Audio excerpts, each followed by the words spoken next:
Book Overview: The Doctor and the Soul by Viktor E. Frankl.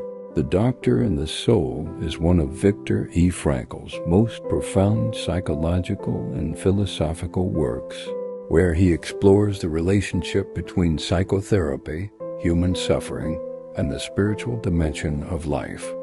Unlike his more widely known book, Man's Search for Meaning, this work is more academic and theoretical, yet deeply human.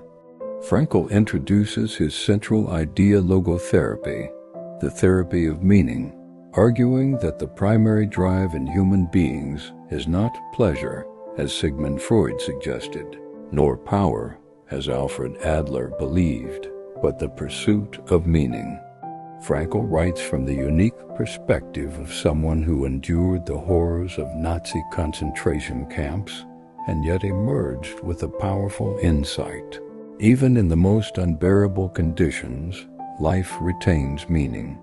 The book bridges psychology, philosophy, and spirituality, showing that human beings are not merely biological or psychological entities, but also possess a noetic, spiritual dimension.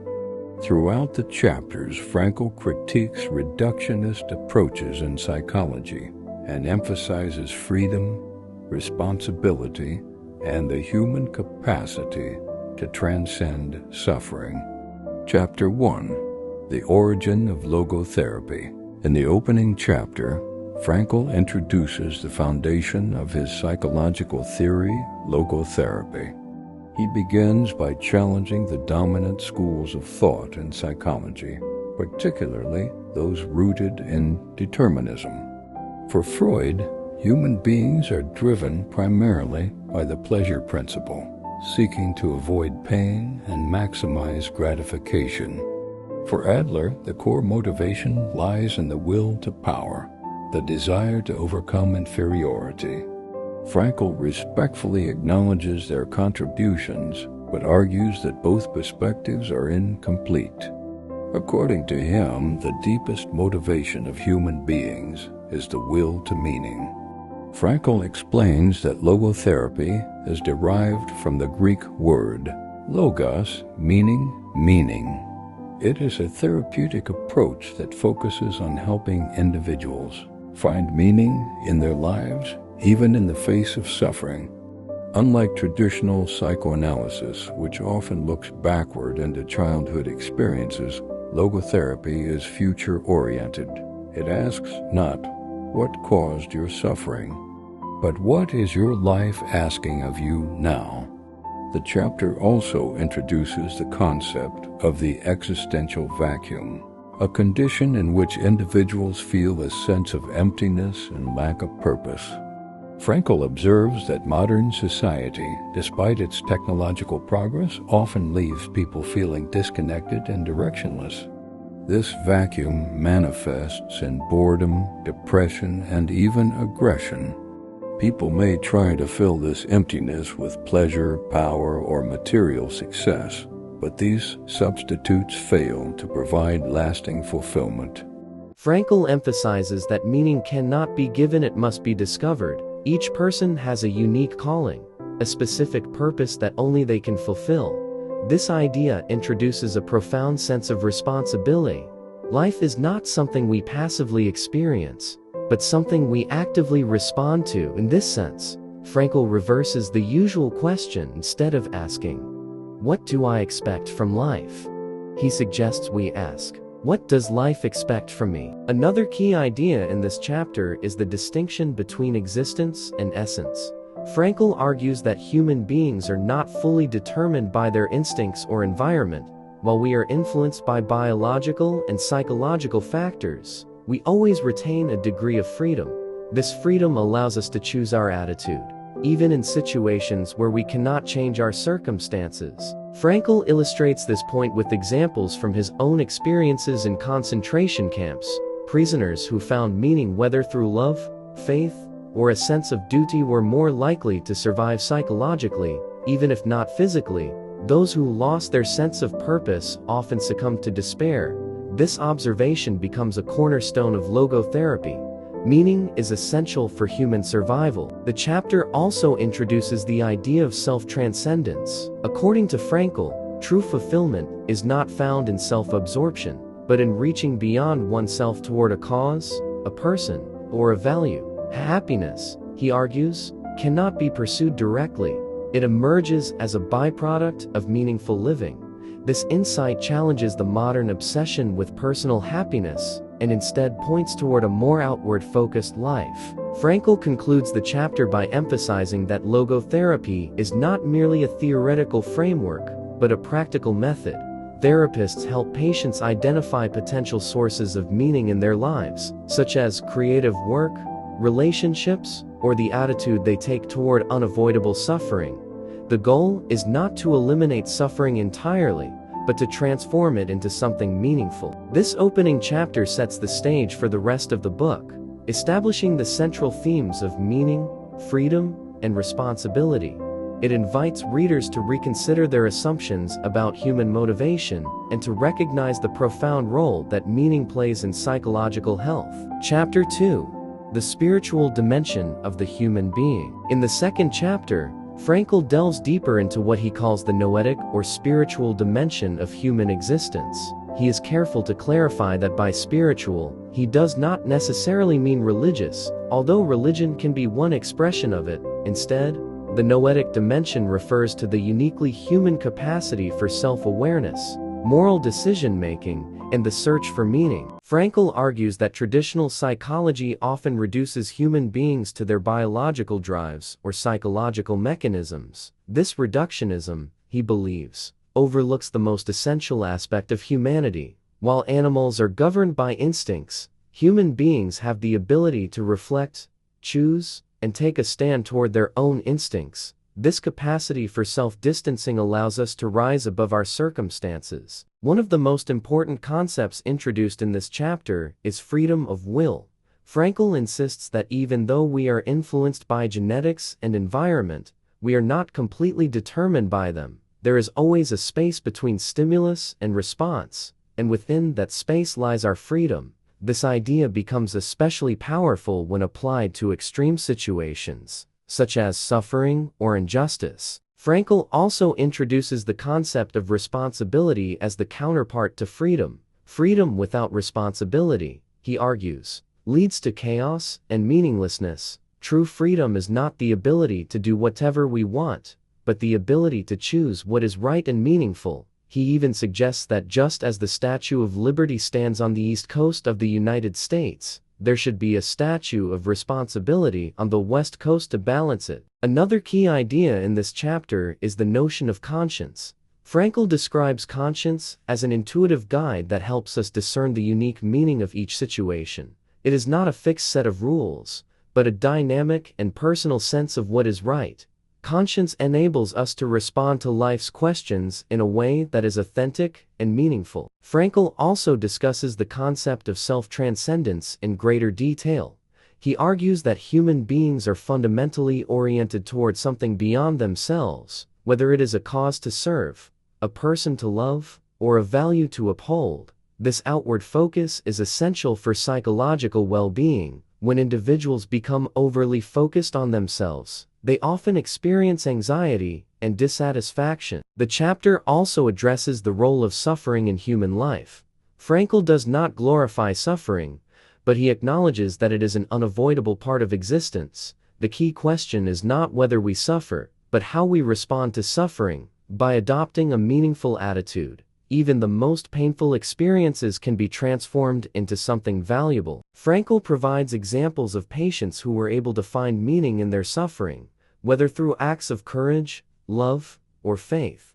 These stories illustrate the resilience of the human spirit and the power of the noetic dimension. Even when everything else is taken away, the ability to choose one's attitude remains. He also critiques the tendency of modern psychology to pathologize normal human struggles. Feelings of emptiness or existential anxiety are not necessarily signs of illness, but may be indications that a person is searching for meaning. Instead of suppressing these feelings, Therapists should help individuals explore them and discover their underlying purpose. The chapter concludes by emphasizing that the spiritual dimension is not something separate from the rest of human experience, but is integrated into every aspect of life. It is what gives depth and meaning to our actions, relationships, and experiences. Without it, life becomes shallow and mechanical. Chapter 3: Existential Analysis and the Problem of Neurosis. In this chapter, Viktor Frankl deepens his exploration of psychological suffering by introducing existential analysis, a key component of his broader framework of logotherapy. While earlier chapters established that the human being is driven by a will to meaning and possesses a spiritual dimension, this chapter confronts what happens when that meaning is blocked, distorted, or lost.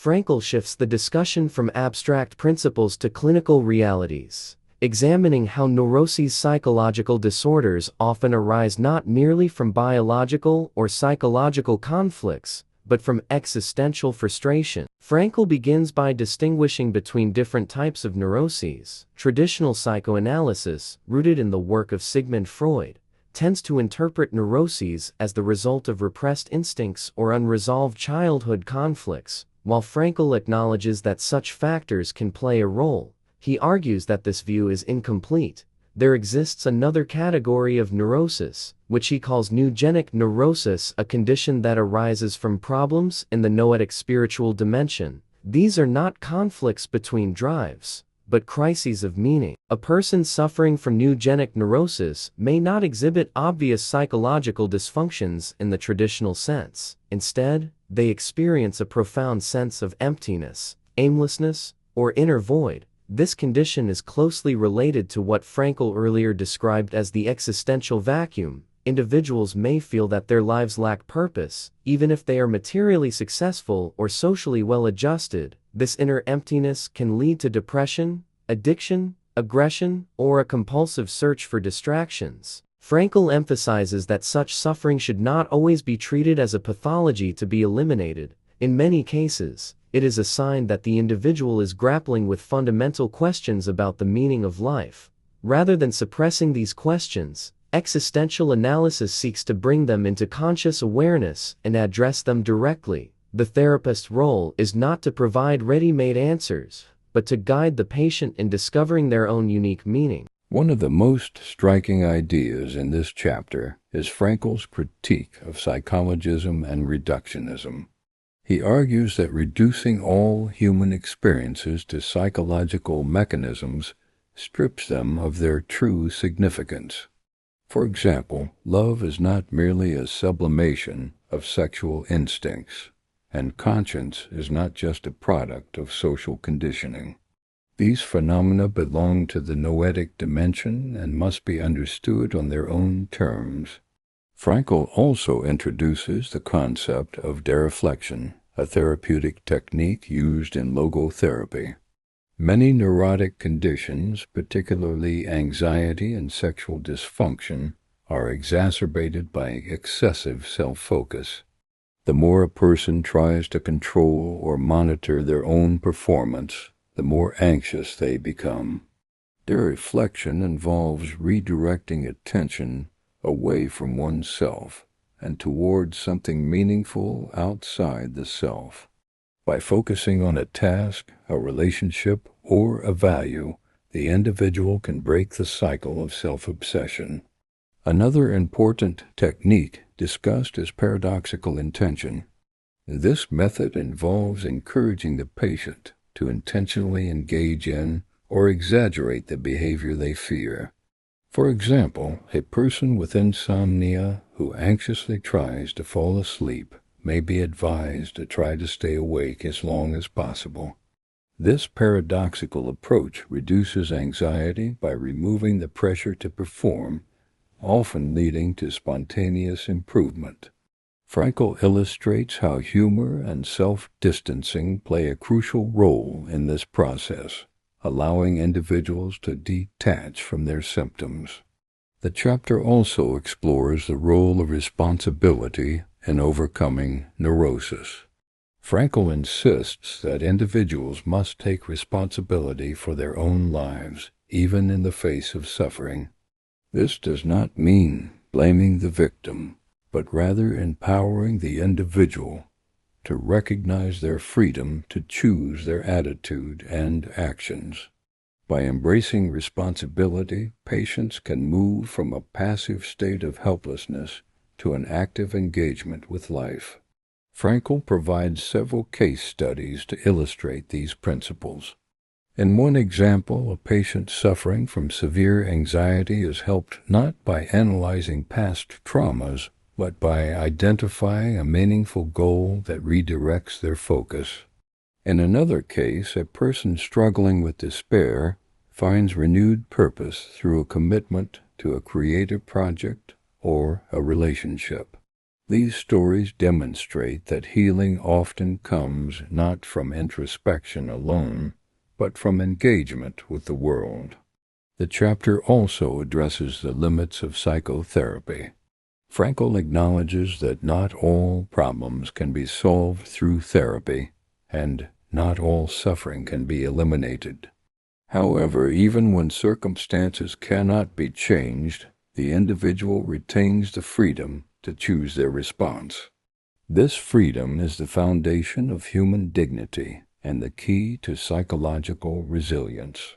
Frankl concludes by emphasizing that existential analysis is not a replacement for other forms of therapy, but a necessary complement. By addressing the spiritual dimension of human existence, it fills a gap left by traditional approaches. It recognizes that human beings are not merely driven by instincts or shaped by past experiences, but are also oriented toward the future and capable of finding meaning in every situation. This chapter serves as a powerful reminder that many of the struggles people face today, feelings of emptiness, lack of direction, and inner conflict, are not merely psychological issues, but existential ones. By confronting these challenges with honesty and courage, individuals can transform their suffering into a source of growth and meaning. Chapter 4. Logotherapy as a Technique. In this chapter, Viktor Frankl moves from theory to practice, presenting logotherapy not just as a philosophical framework, but as a concrete method of healing. Having established the importance of meaning and the existence of a spiritual dimension, Frankl now demonstrates how these ideas can be applied in therapeutic settings to help individuals overcome psychological and existential struggles. Frankl begins by contrasting logotherapy with traditional psychoanalytic methods. While psychoanalysis often involves long-term exploration of a patient's past, logotherapy is typically more focused and future-oriented. It does not ignore the past, but it places greater emphasis on the present and the future, on what the individual can still achieve and how they can respond to their current situation. This makes logotherapy particularly effective in addressing issues related to meaninglessness and existential frustration. One of the central techniques discussed in this chapter is Socratic dialogue. Inspired by the method of Socrates, this approach involves asking guided questions that help patients uncover their own values and meanings. Rather than imposing interpretations, the therapist acts as a facilitator, helping the individual arrive at insights through reflection. This method respects the autonomy of the patient and reinforces the idea that meaning must be discovered, not prescribed. Frankl elaborates further on dereflection and paradoxical intention, showing how they can be applied in various clinical situations. Dereflection is particularly useful in cases where excessive self-focus leads to anxiety or dysfunction. For example, a person who becomes overly concerned with their performance in social situations may benefit from shifting their attention outward toward the people they're interacting with or the task at hand. This shift reduces self-consciousness and allows for more natural behavior. Paradoxical intention, on the other hand, is especially effective in treating phobias and obsessive-compulsive behaviors. By encouraging patients to confront their fears in a humorous or exaggerated way, this technique breaks the cycle of anxiety and avoidance. Frankl explains that fear often feeds on itself. The more we fear something, the more likely it is to occur. By reversing this dynamic, paradoxical intention disrupts the pattern and restores a sense of control. Another key aspect of logotherapy is its emphasis on attitudinal values. Frankl identifies three main ways in which individuals can find meaning: through creative values, what we give to the world; experiential values, what we receive from the world, such as love or beauty; and attitudinal values, the stance we take toward unavoidable suffering. While the first two depend on external circumstances, attitudinal values are always within our control. Even in the most difficult situations, we can choose our attitude. Frankl illustrates this principle with powerful examples from his own life and clinical practice. He describes patients who, despite facing terminal illness or irreversible loss, were able to find meaning through their courage, dignity, and acceptance. These stories highlight the transformative power of attitude and the resilience of the human spirit. The chapter also addresses the importance of responsibility in therapy. Frankl argues that the therapist's role is not to relieve the patient of responsibility, but to awaken it.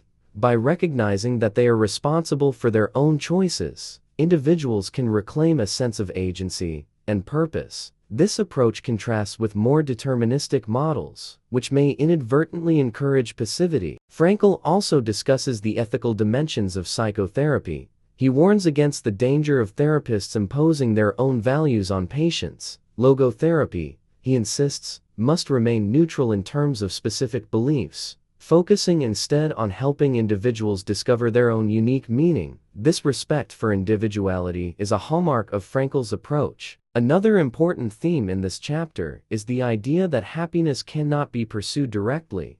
Frankl argues that happiness is a byproduct of meaningful living. When individuals focus on fulfilling a purpose or serving a cause, happiness emerges naturally. In contrast, those who chase happiness as an end in itself often find it elusive.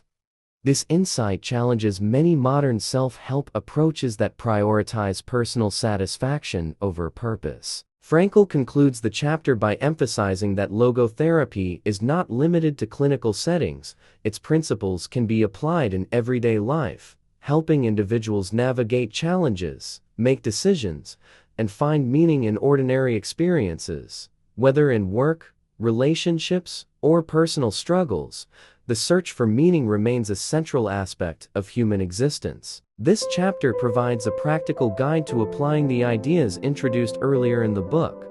It shows that logotherapy is not just a theory, but a powerful tool for transformation. But by focusing on meaning, responsibility, and self-transcendence, it offers a path toward healing that is both deeply human and profoundly hopeful. Chapter 5. The Meaning of Love. In this deeply reflective chapter, Viktor Frankl turns his attention to one of the most profound dimensions of human existence: love. While earlier chapters of The Doctor and the Soul focused on meaning, responsibility, and the spiritual nature of humanity, here Frankl explores how love becomes one of the highest and most powerful pathways to meaning. For Frankl, love is not merely an emotional experience or biological drive. It is a deeply spiritual act that allows one person to grasp the essence of another human being. Frankl begins by challenging reductionist interpretations of love, particularly those rooted in classical psychoanalysis. In the framework of Sigmund Freud, love is often viewed as a sublimation of sexual instincts. Frankl does not deny the physical or emotional aspects of love, but he insists that such interpretations fail to capture its full depth. Love, he argues, is not simply about desire or gratification. It is about recognizing and affirming the unique value of another person. According to Frankl, Love enables us to see the potential in another person, even before it is fully realized. When we truly love someone, we do not just see who they are in the present moment, we see who they can become. This vision has a transformative power. By affirming another person's potential, we help them actualize it. In this sense, love is not passive, it is creative and life-giving. Frankl introduces the idea that love is one of the primary ways through which we fulfill our will to meaning. While creative work and personal achievements are important, love offers a unique form of meaning that transcends individual accomplishment. Through love, we step outside of ourselves and enter into a relationship that is inherently meaningful. This aligns with Frankl's broader concept of self-transcendence. The idea that fulfillment is found not in self-absorption, but in reaching beyond oneself. The chapter also explores the relationship between love and suffering.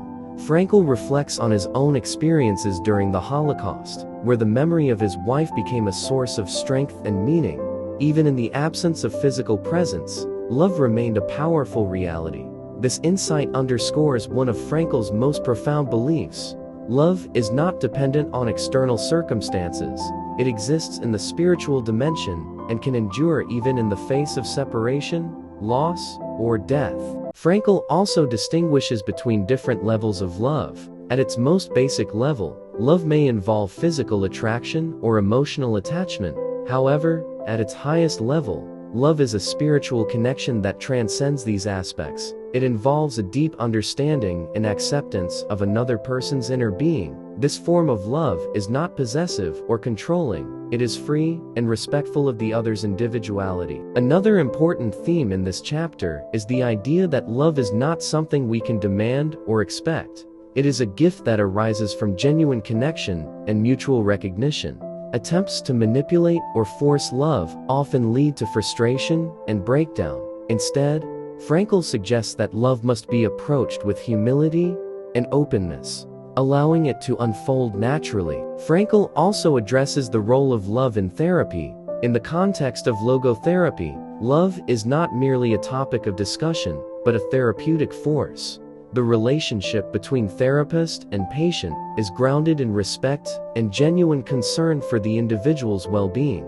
This relational dimension helps create an environment in which the patient feels seen, valued, and understood, conditions that are essential for healing. The chapter concludes by emphasizing that love is one of the highest expressions of human existence. It is not limited to romantic relationships, but extends to all forms of genuine connection, including friendships, family, and even compassion for strangers. In every case, love reveals the inherent dignity and worth of the human person. Through this exploration, Frankl elevates love from a mere emotion to a profound existential reality. It becomes a central pillar of his philosophy, alongside freedom, responsibility, and meaning. In Frankl's view, not just something we feel, it is something we live, something we choose, and ultimately, something that gives life its deepest significance. Chapter 6. The Meaning of Suffering. In this powerful and often challenging chapter,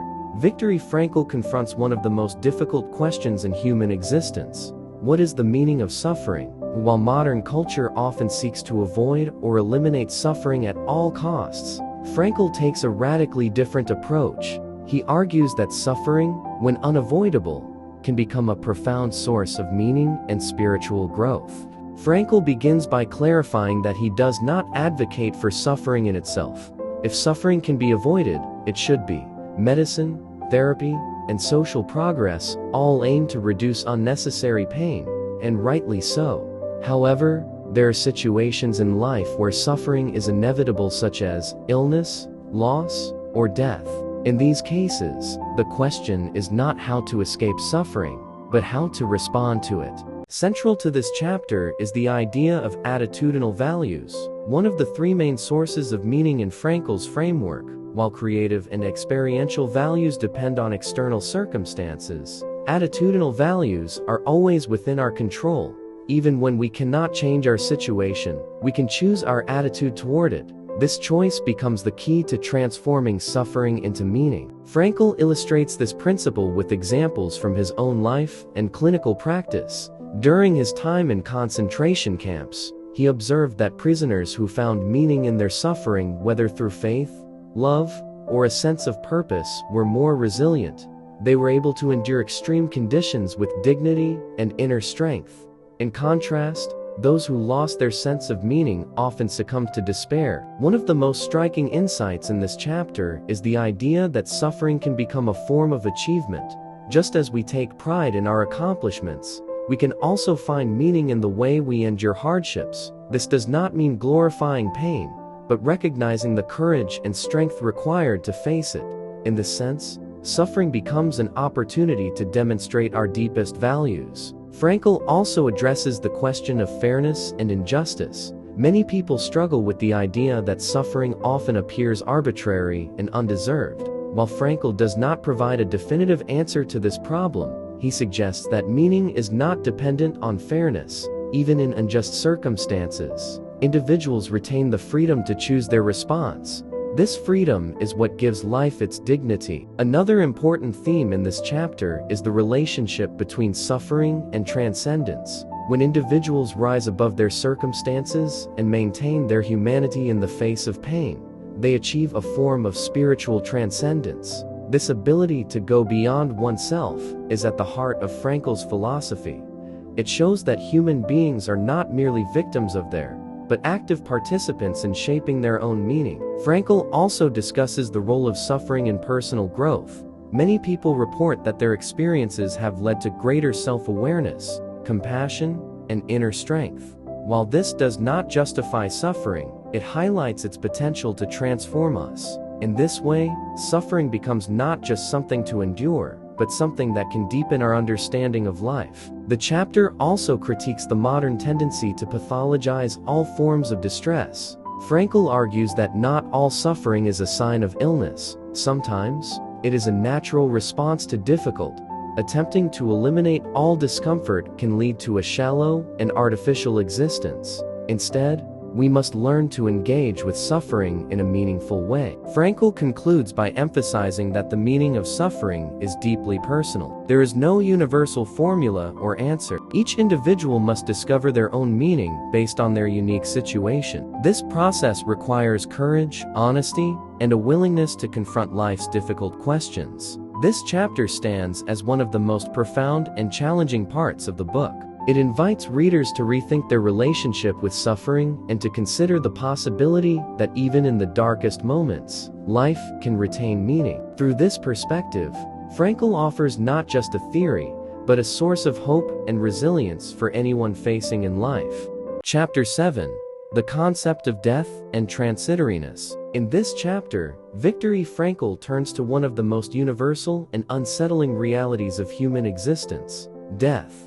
Rather than treating death as merely an endpoint or a source of fear, Frankl explores its profound existential significance. He argues that far from rendering life meaningless, death actually gives life its urgency, responsibility, and depth. Frankl begins by addressing the common human tendency to avoid thinking about death. In modern society, death is often hidden, sanitized, or ignored altogether. People live as if life were endless, postponing meaningful decisions and avoiding responsibility. However, Frankl insists that this avoidance leads not to freedom, but to emptiness. When we deny the reality of death, we also lose sight of the value of time and the importance of our choices. Central to this chapter is the idea of transitoriness. Life is fleeting. Every moment passes and cannot be repeated. At first glance, this may seem like a reason for despair. If everything eventually disappears, what is the point of anything? Frankl challenges this pessimistic view by offering a different perspective. He argues that the transitory nature of life does not diminish its meaning, it enhances it. Each moment, once lived, is preserved in the past. Our actions, decisions, and experiences become part of an unchangeable reality. In this sense, nothing is truly lost. What we have done, what we have loved, and how we have endured suffering are all saved in the past. This idea transforms the way we view time. Instead of seeing life as something slipping away, we can see it as something being continuously fulfilled and completed. Frankl uses a powerful metaphor to illustrate this point. Life is like a film being recorded. Each moment is captured and stored, forming a permanent record of our existence. The question is not how long the film is, but what it contains. A short life filled with meaning can be more valuable than a long life lived without purpose. This perspective shifts the focus from quantity to quality. The chapter also explores the relationship between death and responsibility. Because life is finite, every choice matters. We cannot endlessly postpone decisions or wait for the perfect moment. The awareness of death compels us to act, to take responsibility for our lives, and to make the most of the time we have. In this way, death becomes a motivator rather than a threat. Frankl also addresses the fear of death.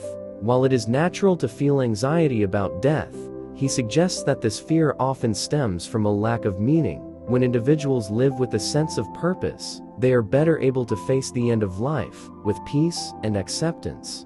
Meaning provides a framework within which even death can be understood and integrated. Another important theme in this chapter is the idea that life's meaning is unconditional. It does not depend on how long we live or the circumstances we face. Even a life cut short can be meaningful if it is lived with authenticity and responsibility. This insight is particularly important in situations where individuals face terminal illness or unexpected loss. Frankl also critiques the idea that only the future holds meaning. Many people focus on what they have yet to achieve, neglecting the value of what they have already experienced. Frankl argues that the past is not a void, but a repository of meaning. Every meaningful moment we have lived remains part of our existence, contributing to the overall significance of our lives. The chapter concludes with the call to embrace life fully, with an awareness of its limits. By accepting the reality of death, we can live more intentionally and authentically. We become more attentive to the present moment, more committed to our values, and more willing to take responsibility for our choices. Through this exploration, Frankl transforms the concept of death from a source of despair into a source of meaning. He shows that it is precisely because life is finite that it is precious. Each moment is an opportunity to create meaning, and once that moment passes, it becomes an eternal part of our story. Chapter 8: Psychotherapy and Theology. In this final chapter, Viktor Frankl explores the relationship between psychotherapy and theology, two fields that are often seen as separate or even conflicting. Frankl approaches this topic with nuance and balance, seeking to clarify how these domains intersect while maintaining their distinct roles. Frankl begins by acknowledging that psychotherapy and theology address different aspects of human existence. Psychotherapy focuses on mental health, emotional well-being, and the of psychological disorders. Theology, on the other hand, deals with questions of ultimate meaning, faith, and the relationship between human beings and the divine. While their methods and goals differ, both are concerned with the human condition and the search for meaning. One of Frankl's key arguments is that psychotherapy should not attempt to replace religion, nor should it dismiss it. At the same time, theology should not be reduced to a form of psychological.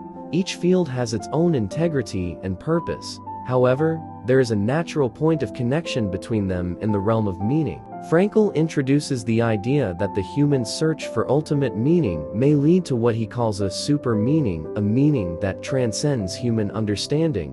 While logotherapy focuses on helping individuals find meaning within their lives, it does not claim to answer ultimate metaphysical questions.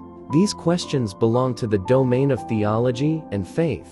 At the same time, Frankl recognizes that religious belief can play a powerful role in psychological healing. For many individuals, faith provides a framework for understanding suffering, death, and the purpose of life.